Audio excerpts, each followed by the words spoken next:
Hello students and welcome back, and this is our second lecture on principles of management. Um, इसमें हम Fayol's principal 14 Fayol principles के बारे में बात करेंगे। जब आपको कोई भी क्वेश्चन आता है तो प्रिंसिपल्स ऑफ मैनेजमेंट के 14 प्रिंसिपल्स ऑफ मैनेजमेंट के लिए तो उसके पहले आप एक इंट्रोडक्शन हेनरी फ्योल के बारे में लिख सकते हैं। That Henry Fayol was born in France in 1841 and he got degree in mining engineering in 1860 and joined as engineer in coal mining company.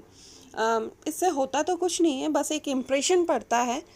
Marks तो नहीं मिलते, बट हाँ एक इम्प्रेशन पड़ता है कि हाँ इस बच्चे को आता है। So let we start the 14 principles of management, Fayol's 14 principles of management. So जब उन्होंने अपनी कंपनी ज्वाइन करी तो कंपनी थोड़े दिनों बाद ही इंसॉल्वेंट कंडीशन में पहुंच गई। तो उन्होंने अपने ये 14 प्रिंसिपल्स को अप्लाइड करके नेक्स्ट 30 इयर्स में वो कंपनी को एक पोजीशन पर पहुंचा दिया। सो जो प्रिंसिपल्स ऑफ मैनेजमेंट हैं, फ्योल प्रिंसिपल्स ऑफ मैनेजमेंट हैं, वो मैनेजर्स को हेल्प करते हैं कि किस तरीके से आप अपनी कंपनी में काम करवाते हैं। मैं आपको यहाँ पर बताऊंगी कि ये प्रिंसिपल्स क्या कहते हैं और आपको अपनी लैंग्वेज में जो है इनको कन्वर्ट करके लिखना पड़ेगा। Is it? So first principle is division of work. Division of work का मतलब क्या है कि यहाँ पर जो भी काम हो, मैनेजर्स को चाहिए कि उन कामों को छोटे छोटे हिस्सों में बांट दें। जितने भी लोग हैं वहाँ पर उनको उनकी कैपेबिलिटीज़ के हिसाब से, उनकी एबिलिटी के हिसाब से उन कामों को बांट दें। अब जब काम छोटे छोटे हिस्सों में बट जाएगा और जब लोग उसको बार बार करेंगे, उनकी क्वालिफ़िकेशन के हिसाब से जब वो काम बार बार करेंगे तो उसमें वो बहुत ज़्यादा परफेक्ट और स्पेशलाइज्ड हो जाएंगे। ठीक है। और जब बार बार आप कोई काम करते हो तो डेफिनेटली आप उसमें आपका काम जो है और निखरता जाता है और किसी उस काम को करने में आपको ज़्यादा वक्त नहीं लगता है। तो यहाँ पर जब इस तरीके की चीज़ें हो जाएंगी तो आपका जो लोग हैं उनका वर्क परफॉर्मेंस है वो बहुत अच्छा हो जाएगा। सो अब डिवीजन ऑफ वर्क का जो है इफ़ेक्ट क्या होगा, एडवांटेज क्या होगा कि लोग स्पेशलाइज्ड हो जाएंगे और उनकी वर्किंग एफिशिएंसी जो है वो इम्प्रूव हो जाएगी। Now the next is authority and responsibility. So authority का मतलब क्या है? डिसीजन लेने की पावर्स होना। ठीक है। और रिस्पॉन्सिबिलिटीज़ का मतलब क्या है कि आपको वो आपके पास में एक रिस्पॉन्सिबिलिटी होनी चाहिए कि हाँ मुझे ये काम इस तरीके से करना है। आपके ऊपर एक जिम्मेदारी है कि आपको ये काम करके देना है। दोनों जो है वो ऑथोरिटी और रिस्पॉन्सिबिलिटी दोनों एक दूसरे के सिमिलर में हैं। ठीक है। अगर ऑथोरिटी दे दी और रिस्पॉन्सिबिलिटी नहीं दी तो ऑथोरिटी का कोई सेंस नहीं है। अगर रिस्पॉन्सिबिलिटी है और ऑथोरिटी नहीं है तो रिस्पॉन्सिबिलिटी का कोई सेंस नहीं है। एग्जाम्पल, सपोज मान लो कि जो ऑथोरिटी मिली हुई है कि आपके पास में आप काम कर सकते हो। ठीक है। आपको 10 लाख का जो है अमाउंट दे दिया और बोला गया कि आपके पास में पावर है, आपको मैंने 10 लाख रुपए दे दिए हैं, मगर आपको ये फ्रीडम नहीं दिया गया कि आप उनको किस तरीके से खर्च करोगे। उन पैसों को खर्च करने के पहले आपको अपने ऊपर जो आपके टॉप लेवल मैनेजर्स हैं उनसे, आपके बॉसेस से आपको पहले पूछना पड़ेगा कि मैं ये इनमें से कुछ पैसे खर्च कर सकता हूँ या नहीं। तो ऑथोरिटी तो है लेकिन उसके लिए आप उसकी कोई वैल्यू नहीं है। ठीक है। अब सेकेंड केस में देखते हैं कि भाई आपको रिस्पॉन्सिबिलिटी दे दी कि भैया हाँ ठीक है, आप ना 1 लाख रुपए तक का सामान आप जब भी ज़रूरत हो आप 1 लाख रुपए तक का सामान आप अपनी तरफ से खर्च कर सकते हो, बट आपको मनी प्रोवाइड नहीं करी गई। Is it? तो आप कैसे खर्च कर लोगे? आपके पास रिस्पॉन्सिबिलिटी है कि भाई आपको ये पूरा काम देखना है और इस काम में जो भी टूट फूट या जो भी खराबी हो रही है तो आप अपनी मर्जी से उसको सही करवा सकते हो, लेकिन आपको ऑथोरिटी नहीं दी गई, आपको अमाउंट नहीं दिया गया, या आपको कुछ भी करने से पहले आपको जो है एनकेश करवाना बताना पड़ेगा कि भाई इतने का खर्चा होने वाला है, मैं ये करवाऊँ या नहीं करवाऊँ। तो आप कैसे करवाओगे? तो ऑथोरिटी और रिस्पॉन्सिबिलिटी दोनों चीज़ें होनी चाहिए। अगर आपने रिस्पॉन्सिबिलिटी दी है तो उस पर्सन के पास में रिस्पॉन्सिबिलिटी भी होनी चाहिए कि वो अपने हिसाब से चीज़ों को मैनेज कर सके, ठीक है। और अगर रिस्पॉन्सिबिलिटी है तो उसको कुछ हद तक ऑथोरिटीज़ भी होनी चाहिए कि हाँ ये वाला काम आप अपने हिसाब से कर सकते हो, सिर्फ एक इन्फॉर्मेशन देने की ज़रूरत है। Is it understood? सो इसके पॉजिटिव इफेक्ट क्या होंगे? No misuse of authority, मतलब ब्लाइंडली आप ऑथोरिटी का मिस यूज़ नहीं कर सकते हो, अपने पावर्स का मिस यूज़ नहीं कर सकते हो। और दूसरा कि आप जब भी आपको ज़रूरत हो तो ऊपर से ऑर्डर आने के लिए आप वेट ना करो, आप अपने हिसाब से उन चीज़ों को मैनेज कर सकते हो। Is it? Now next is discipline. So ये तो सभी को पता है डिसिप्लिन, बच्चा जानता है कि डिसिप्लिन क्या चीज़ है। सो किसी भी ऑर्गेनाइजेशन के अंदर डिसिप्लिन होना बहुत ज़रूरी है। सिर्फ एक जो डिसिप्लिन है एक तरीके से एक जनरल रूल्स को रेफ़र करता है, रेगुलेशन एक सिस्टमैटिक वर्किंग को प्रेजेंट करता है, बट इसका मतलब ये सिर्फ यही नहीं है कि जो रूल्स और रेगुलेशंस हैं वो सिर्फ सबऑर्डिनेट्स के लिए हों, सुपीरियर्स के लिए ना हों।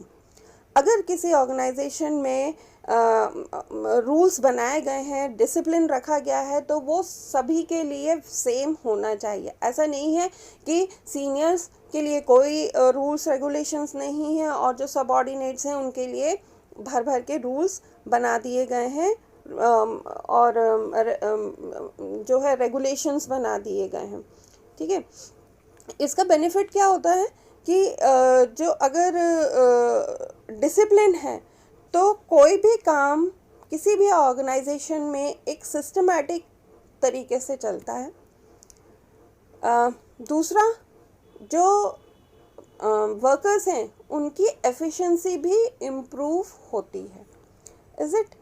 Now the next is your unity of command. So unity of command का मीन्स क्या है कि यहाँ पर जो कमांड हो, मतलब जो ऑर्डर मिल रहा है किसी एम्प्लॉय को, वो सिर्फ सिंगल बॉस के थ्रू मिले। ऐसा ना हो कि जो ऑर्डर्स हैं, मतलब उसको काम करने की जो लिए जो कहा जा रहा है वो 2-3 लोगों ने बोल दिया तो वो किसी में भी परफेक्ट नहीं हो पाएगा कि उसको क्या काम करना चाहिए। एग्ज़ाम्पल, मान लो कि आपको किसी टीचर ने, इंग्लिश वाले टीचर ने बोल दिया कि जाके स्टाफ रूम में नोटबुक्स रख के आइए, और वहीं जब आप जा रहे थे तो रास्ते में आपको मैथ्स वाले सर मिल गए, उन्होंने बोला कि ये मैसेज है, ये पहले जाके प्रिंसिपल मैम को देकर आओ। फिर आप थोड़ा और आगे चले तो एक सर ने बोला ये कुछ चीज़ें हैं, जाके आप क्या बोलते हैं, लाइब्रेरी में जाके रख के आओ। तो एक साथ बहुत सारे कमांड्स जब मिल गए तो आप कंफ्यूज हो जाओगे कि मैं पहले कौन सा काम करूं। तो सिंगल बॉसिज्म होना चाहिए, सिंगल कमांड होनी चाहिए, ताकि वर्कर्स जो हैं वो प्रॉपरली वर्क कर सकें। Is it? अब अगर ऐसा नहीं होता है तो बहुत ज़्यादा कन्फ्यूजन क्रिएट होती है। दूसरा कि अगर 2 बॉस होते हैं तो एक ईगो भी आ जाता है कि अगर आपने एक का काम कर दिया तो दूसरा बोलेगा कि भाई मेरा काम क्यों नहीं किया, और दूसरे का काम कर दिया तो पहले वाले का ईगो सेटिस्फाइड नहीं होगा कि अच्छा मैंने पहले बोला था तो उससे क्यों काम कर दिया पहले, ठीक है। तो यहाँ पर एक ईगो क्लैशेस भी आ जाते हैं। सो यहाँ पर अगर वन कमांड होती है तो क्या है उसका एडवांटेज क्या है कि कोई भी कंफ्यूजन नहीं होता वर्कर के सबऑर्डिनेट्स के माइंड में कि उसको क्या पहले करना है, कोई ईगो क्लैशेस नहीं होती और वर्किंग में उसकी इफेक्टिवनेस भी इम्प्रूव हो जाता है। ठीक है, यहाँ पर आप देख लीजिए, यहाँ पर पूरा एक दिया हुआ है ग्राफ कि किस तरीके से वन कमांड्स ईच हो रहा है, यहाँ पर मैनी कमांड्स हो रहे हैं।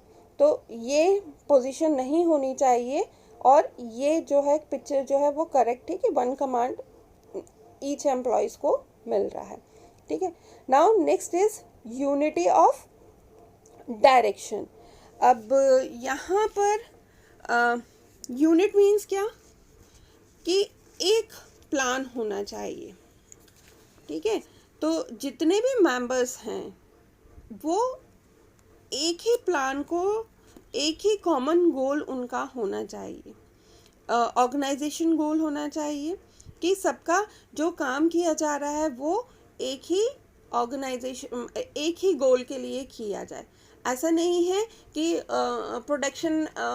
प्रोडक्शन जो मैनेजर है उसने कुछ और बोल दिया और जो सेल्स मैनेजर है वो उसने कुछ बोल दिया, तो आप खुद ही कंफ्यूज हो गए कि मैं पहले प्रोडक्शन मैनेजर की बात जो है उसके ऊपर फोकस करूं, उसका गोल अचीव करूं, या सेल्स जो डिपार्टमेंट है उसकी बात सुनो। तो यहाँ पर जितने भी वर्कर्स हैं उनका सिंपली है कि वो एक ही डायरेक्शन में काम करें, एक ही कॉमन गोल में को अचीव करने के लिए काम करें। ठीक है, उससे बेनिफिट क्या होगा, ऑर्गेनाइजेशनल गोल अचीव करने में कोई दिक्कत नहीं आएगी। अगर यहाँ पे कंफ्यूजन होगा और यूनिटी ऑफ कमांड डायरेक्शन नहीं होगी तो आपका जो ऑर्गेनाइजेशन गोल है वो प्रॉपरली अचीव आप नहीं कर पाओगे। ठीक है, और जितने भी एफर्ट्स जो एम्प्लॉयज़ लगाएंगे वो एक ही तरीके से लगाएंगे, यूनिफाइड वे में लगाएंगे, मतलब एक पर्टिकुलर वन गोल पर ही लगाएंगे। Is it? Now the next is your subordination of individual interest to general interest। इसका क्या मतलब हुआ? इसका मतलब ये हुआ कि जो ऑर्गेनाइजेशन है भाई वो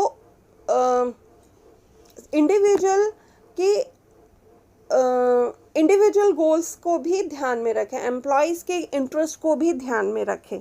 ठीक है, अब जो भी व्यक्ति काम करने जाता है, मैं हूँ, आप हो, कोई भी हो, वो हमेशा पहले वो ये सोचेगा कि उसकी जो नीड्स हैं, जो वांट्स हैं, जो डिज़ायर्स हैं, वो उन चीज़ों से अपनी जो काम कर रहे हैं उसके अगेंस्ट में जो उसको मिल रहा है उससे वो कंप्लीट कर सके। मतलब हर कोई सोर्स ऑफ अर्निंग के लिए चाहता है। तो यहाँ पर ऐसा ना हो कि हम काम तो करवा रहे हैं लेकिन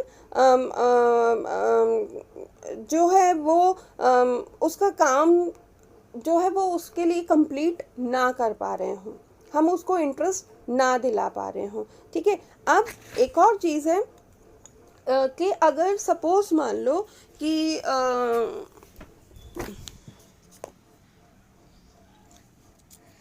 अगर सपोज कर लो कि जब हम वर्किंग कंडीशन में हैं और जब हम ऑर्गेनाइजेशन के लिए काम कर रहे हैं तो ऑब्वियसली हम ऑर्गेनाइजेशन गोल को अचीव करते हैं अपने इंडिविजुअल वर्क से भी। अब यहाँ पे जब इंडिविजुअल वर्क है तो मतलब हमें उस काम को करने के लिए अगेंस्ट में हम कुछ सोर्स ऑफ अर्निंग्स मिल रहे हैं।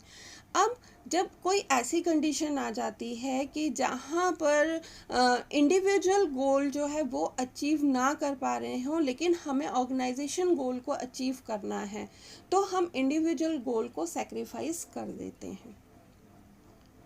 Is it?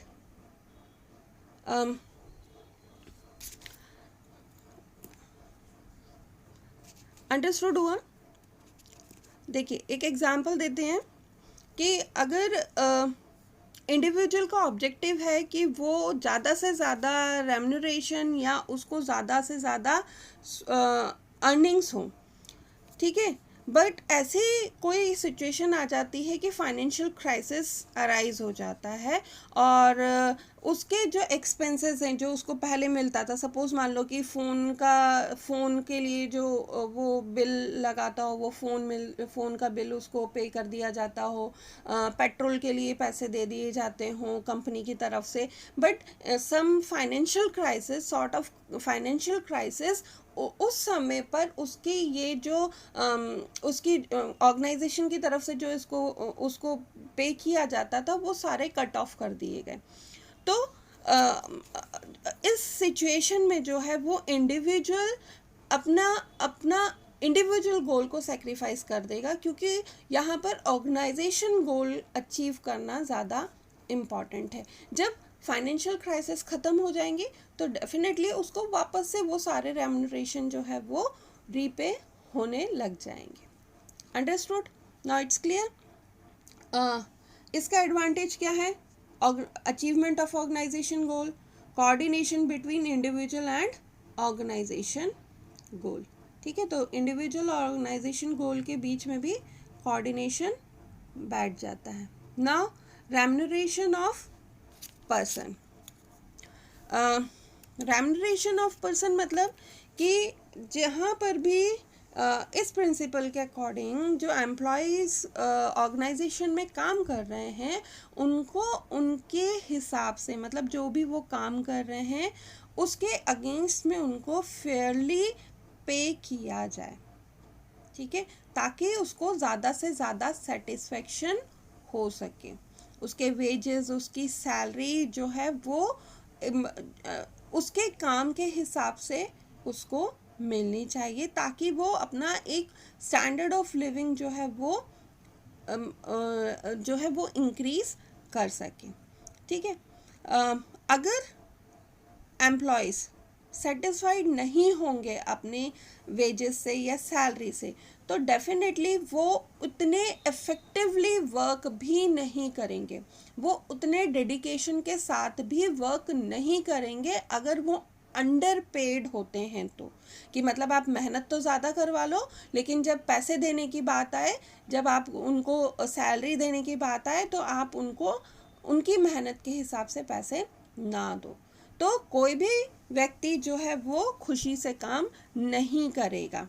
और जब कोई भी ऑर्गेनाइजेशन में एम्प्लॉयज़ अच्छे से काम नहीं करते तो डेफिनेटली ऑर्गेनाइजेशन भी जो है वो डेवलप नहीं हो पाता। ओके, सो इसका पॉजिटिव इफेक्ट क्या होगा? एम्प्लॉयज़ गेट मोटिवेटेड, ऑब्वियसली जब अगर अच्छे से सैलरी मिलेगी, वेजेस मिलेंगे तो मोटिवेटेड होगा और वो और अच्छा काम करने की कोशिश करेगा, क्योंकि उसे पता है कि उसकी मेहनत के अगेंस्ट में उसको प्रॉपर अर्निंग्स हो रही हैं। ठीक है, और decision and commitment of employees improves, और वो अपनी devotion and commitment of employees improves, और उसका अपने ऑर्गेनाइजेशन के लिए काम करने के लिए वो और ज़्यादा डिवोटेड होगा। Now the next is centralisation and decentralisation. Centralisation मतलब कि जो पावर्स हैं वो कुछ हाथों में ही ना रहें।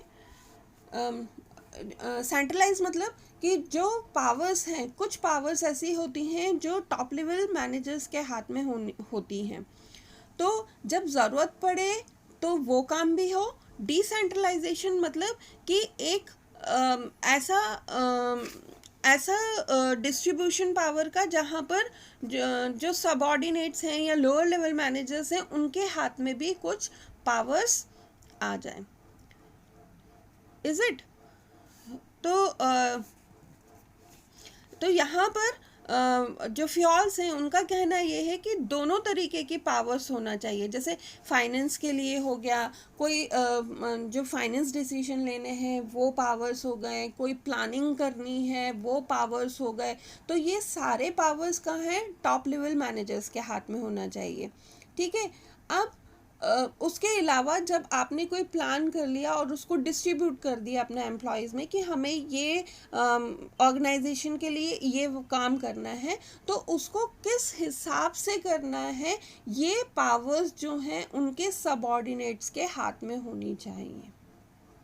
Is it?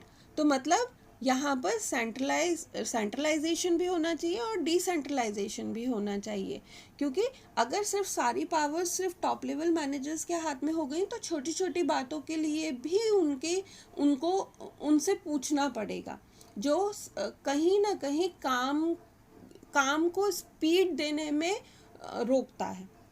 और अगर डिसेंट्रलाइजेशन होगा और पूरी पावर्स उन्हीं के हाथ में आ गई, सब लोगों के हाथ में आ गई, तो उसका मिसयूज़ भी किया जा सकता है।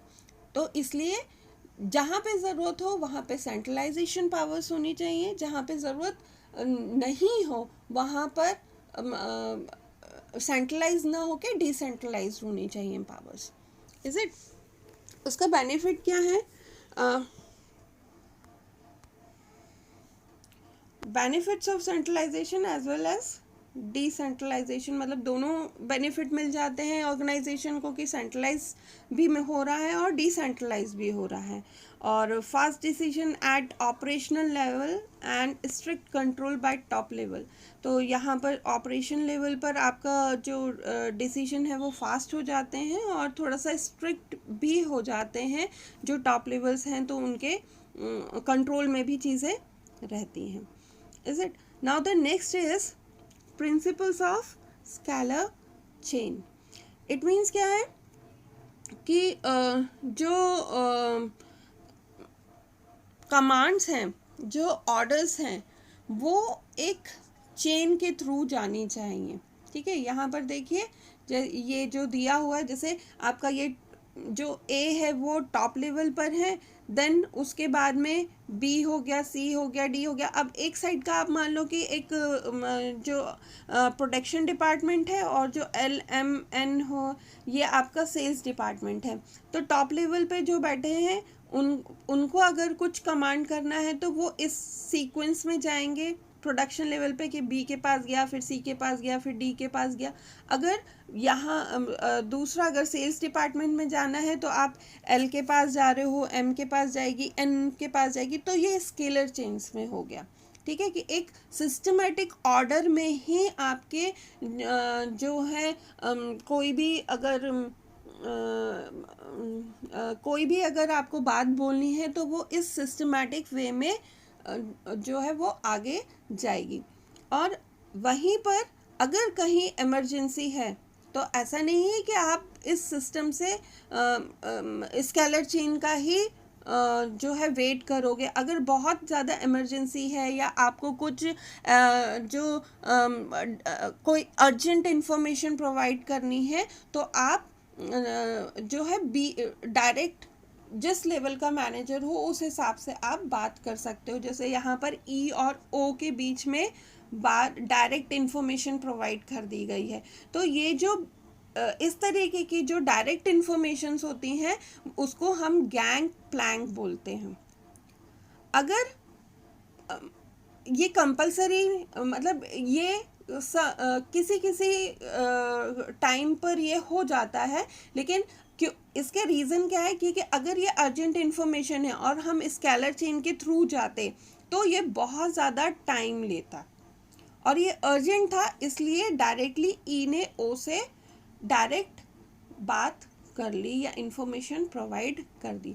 तो इसका इसके बेनिफिट क्या है कि एक सिस्टमेटिक फ्लो ऑफ इंफॉर्मेशन होता है कि हाँ भाई सबको पता है कि ये इन्फॉर्मेशन आई है तो इस तरीके से काम होना है। ठीक है, अगर स्किप कर करके हम इंफॉर्मेशन प्रोवाइड करेंगे तो उस स्किपनेस की वजह से ये हो जाएगा कि लोगों के पास में इंफॉर्मेशन नहीं होगी और प्रॉपरली वर्क नहीं हो पाएगा।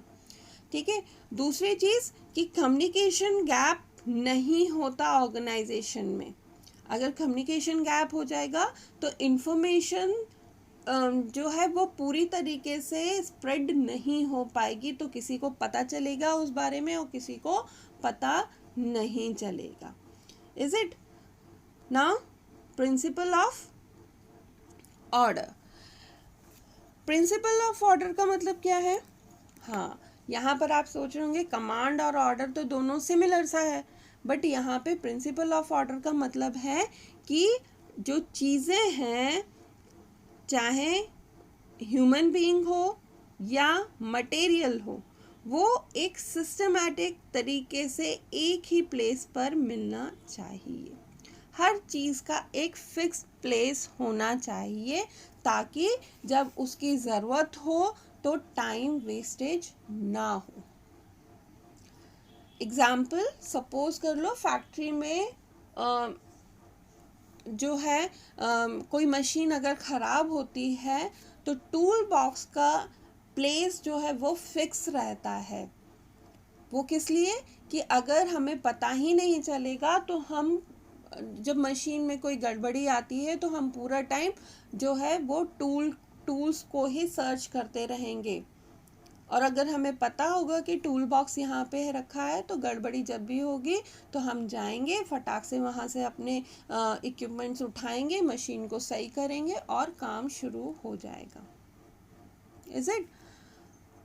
एक और एग्जाम्पल, आपके यहाँ पर आपको पता है स्कूल के अंदर चौक कहाँ रहता है, आपको पता है प्रिंसिपल रूम कहाँ है, आपको पता है डायरेक्टर रूम कहाँ है, आपको पता है स्टाफ रूम कहाँ है।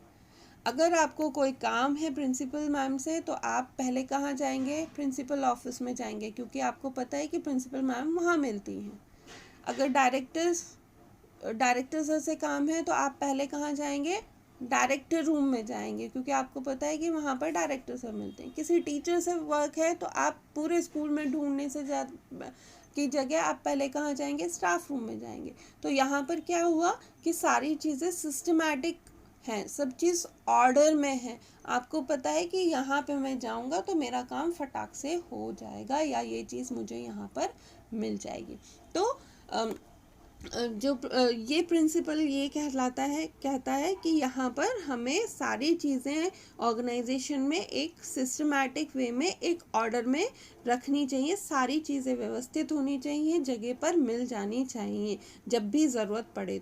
तो उसका बेनिफिट क्या है कि वेस्टेज ऑफ टाइम नहीं होता और कोई भी चीज़ हमें ढूंढने की ज़रूरत नहीं होती और काम जो है स्मूथ और सिस्टमैटिक प्रॉपरली चलता रहता है। Now next is principle of equity. Principle of equity का क्या रेफर करता है कि यहाँ पर जो एम्प्लॉयज़ हैं उनको फेयरली और उनके साथ में फेयरली और उनको काइंडली जो है वो ट्रीट किया जाए। Is it? जो जितना एफर्ट मार रहा है उसको उतने ही उसको उस हिसाब से ही डील किया जाए, उसको मैक्सिमम सेटिस्फेक्शन दिया जाए। ऐसा नहीं है कि किसी के लिए अलग रूल्स बना दिए हैं और किसी के लिए दूसरे रूल्स बना दिए हैं।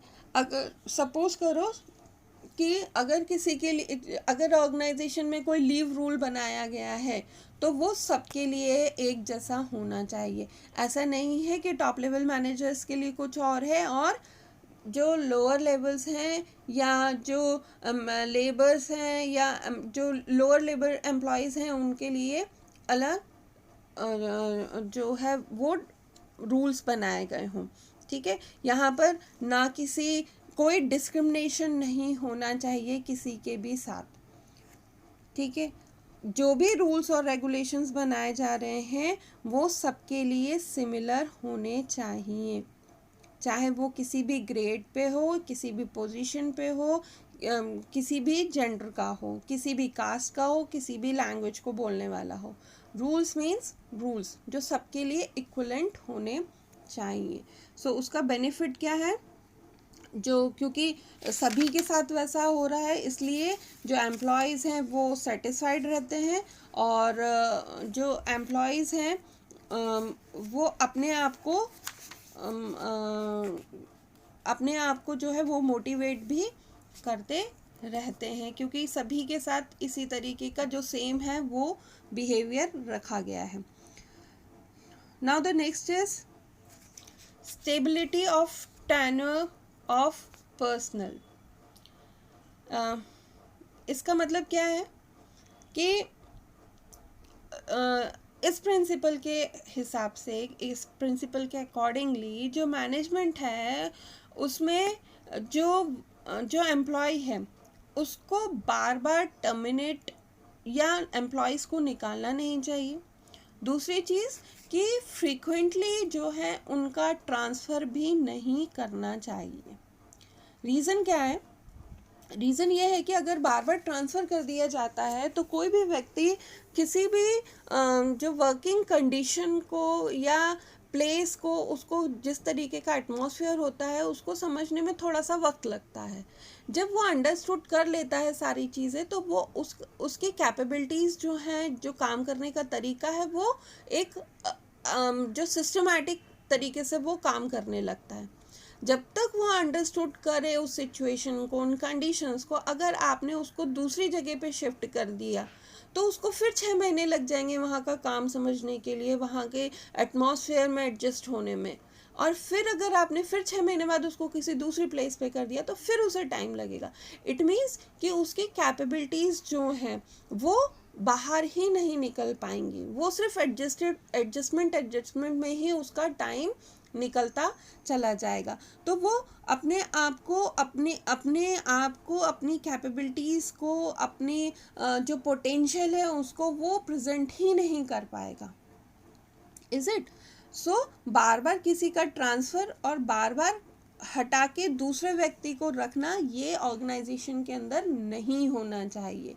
अगर किसी व्यक्ति को कहीं पर आपने शिफ्ट किया है तो उसको लंबे समय तक वहाँ रखने की कोशिश करनी चाहिए, ताकि आपके ऑर्गेनाइजेशन का काम समझकर उसको प्रॉपरली करने के लिए वो तैयार, रेडी हो जाए। Is it? सो इसका एडवांटेज क्या है? Improve efficiency level of employees, no wastage of time and resources. So आपका जो ह्यूमन रिसोर्स है और मॉनेटरी रिसोर्स है, दोनों, मनी रिसोर्स दोनों ही आपके सेव होंगे, वेस्टेज नहीं होगा। Now the next is initiative. Initiative इसके अंदर क्या है? ये इनिशिएटिव क्या रेफर करता है?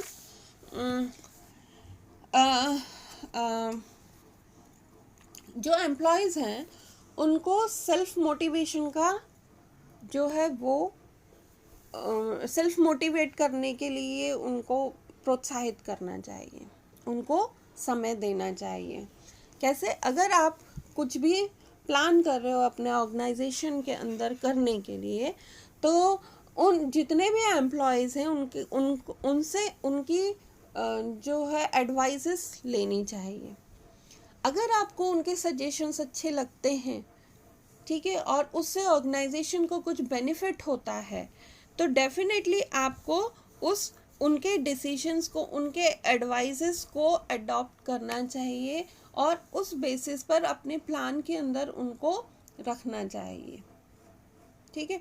तो अब उससे क्या होगा कि जो लोग हैं वो अपना ब्रेन चलाएंगे कि हाँ भाई ये चीज़ होनी है, तो अगर हम इसको इस तरीके से करेंगे तो क्या बेनिफिट होगा।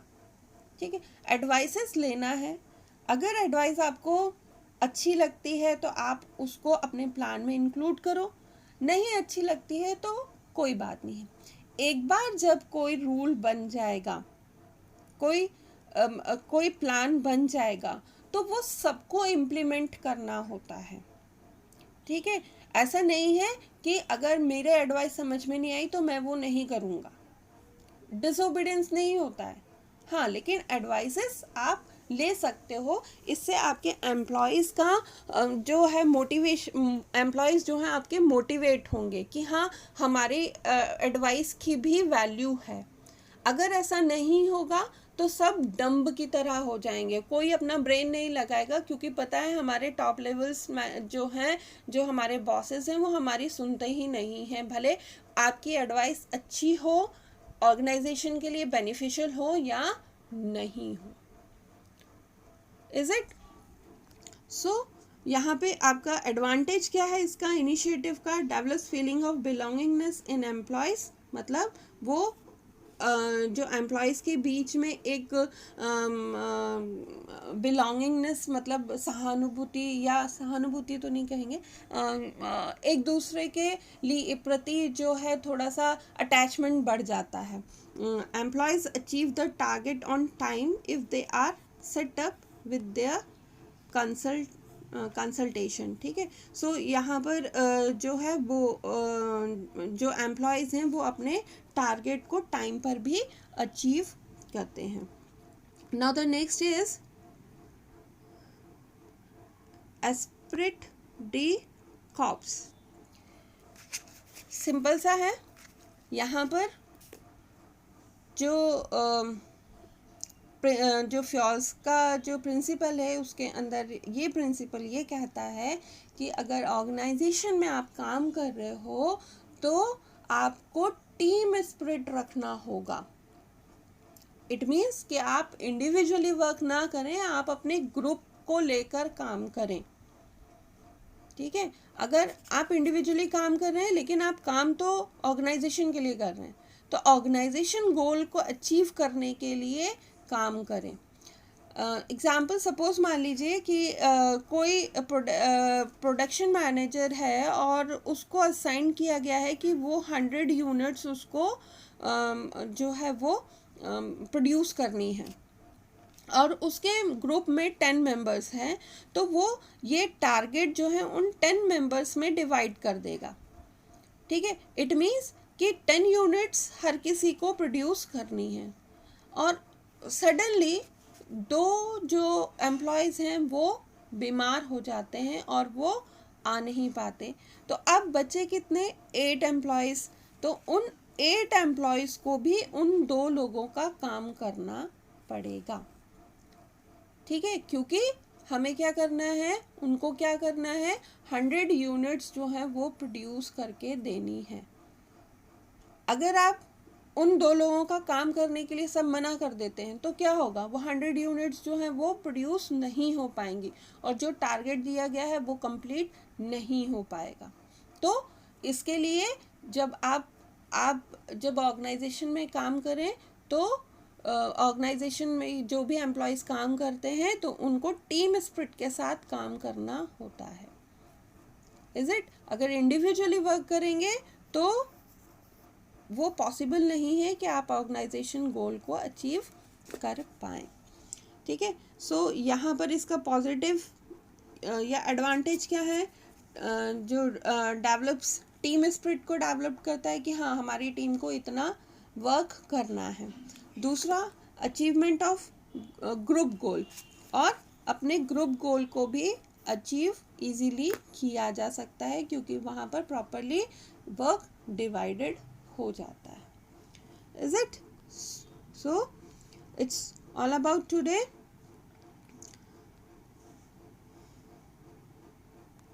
Now we will meet on the next lecture. Bye.